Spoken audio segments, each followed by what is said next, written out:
Allahumma arhamna. Assalamualaikum warahmatullahi wabarakatuh. Alhamdulillahi nahmaduhu wa nasta'inuhu wa nastaghfiruh wa na'udzu billahi min syururi anfusina wa sayyiati a'malina.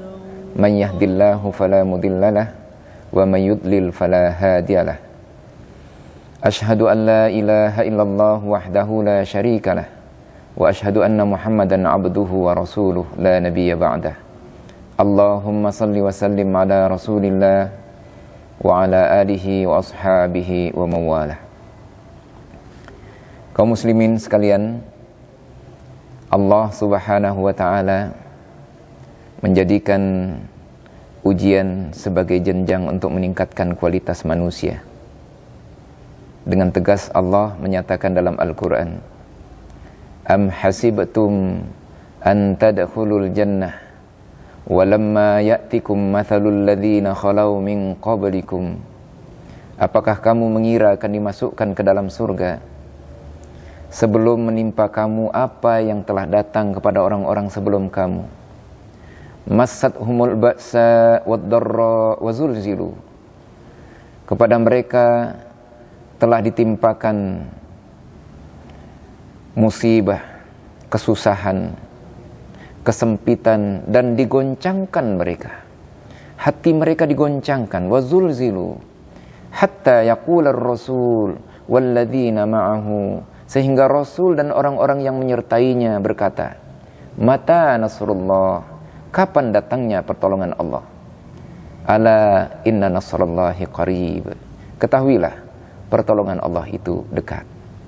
Ayat ini dengan tegas bahwa tidak ada orang-orang yang beriman kecuali mereka akan diuji.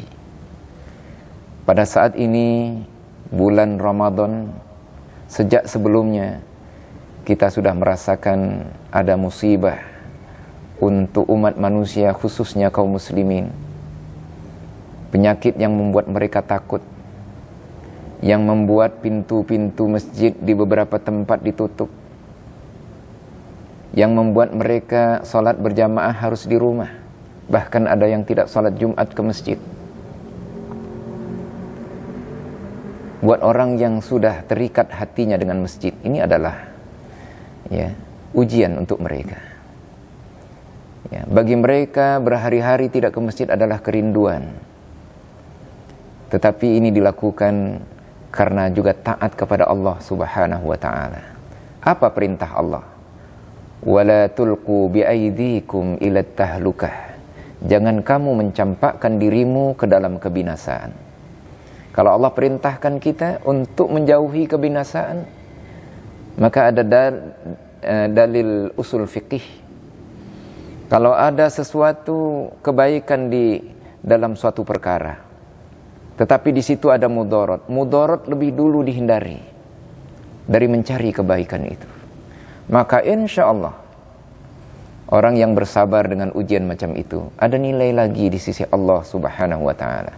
Bahkan kalau kesabaran itu tulus, disertai kerinduan, tekad, sekarang tidak bisa ke masjid atau sekarang tidak bisa bebas, lalu bertekad, ya Allah, dalam keadaan aman, dalam keadaan damai, insya Allah nanti saya akan lebih bersungguh-sungguh beribadah.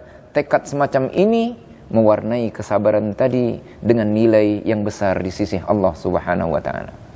Karena sesungguhnya kesabaran itu sendiri adalah ibadah. Kata Nabi, setiap amal sudah ditetapkan pahalanya kecuali kesabaran. Allah membalasi kesabaran dengan tidak ada hitung-hitung, bighairi hisab. Maka orang-orang yang beriman dalam keadaan apapun, mereka senantiasa baik keadaannya.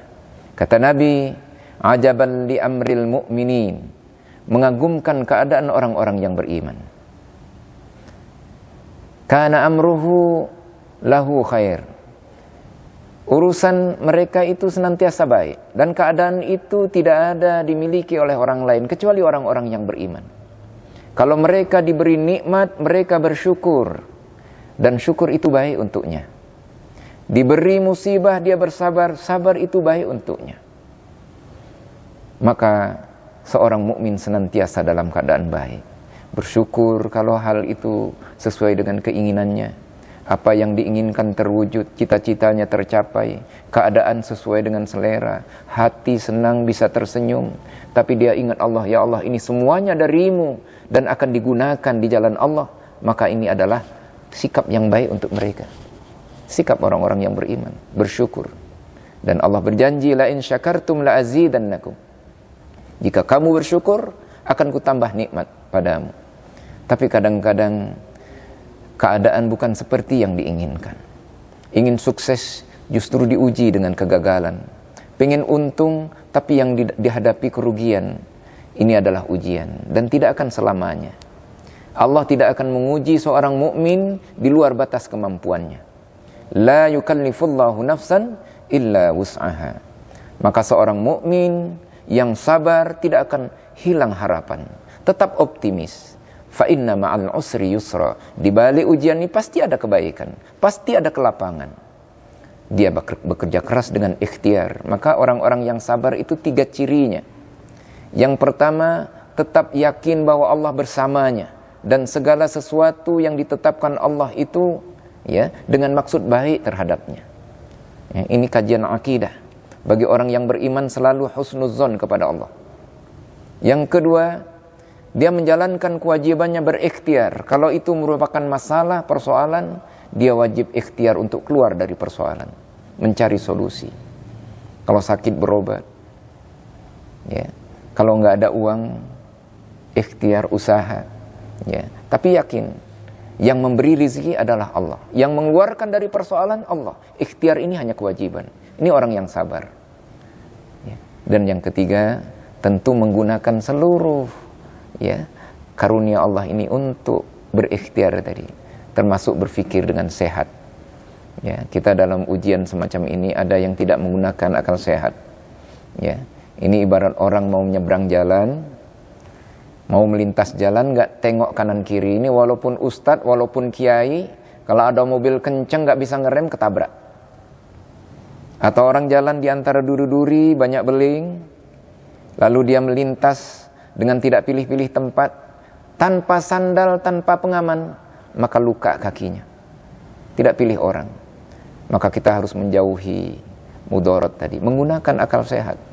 Dan sekarang dalam kondisi wabah sedang menjadi ujian kaum muslimin, mereka harus menggunakan fikiran sehat. Fas'alu ahlad dzikri in kuntum la ta'lamun. Tanya orang yang mengerti. Kata para ahli, begini, harus begini. Maka itu harus kita taati dengan disiplin, menjauhi mudarat dengan menggunakan akal sehat. Jangan kita bilang, kita nggak takut dengan corona, nggak takut dengan kemiskinan, takut hanya kepada Allah. Lalu kita tidak ikhtiar. Ini justru dosa. Ya, ada orang yang di masjid berkepanjangan, dilihat oleh Umar, kok nggak usaha nih orang, nggak kerja. Kamu makan dari mana? Dikasih saudara saya ya Amirul Mukminin. Saudara kamu itu lebih baik dari kamu. Jadi dalam Islam kita berkewajiban untuk menggunakan akal sehat kita untuk keluar dari solusi atau memecahkan masalah. Dan ini hakikat kesabaran kita dalam menghadapi musibah. Nah, mudah-mudahan bulan Ramadan kita dididik untuk lebih sabar dan kesabaran kita di atas jalur yang benar, sehingga Allah memberikan pertolongan kepada kita, juga memberikan nilai atas kesabaran yang kita lakukan di bulan Ramadan ini. Assalamualaikum warahmatullahi wabarakatuh. Waj'alhu lana hujjatan ya rabbal alamin.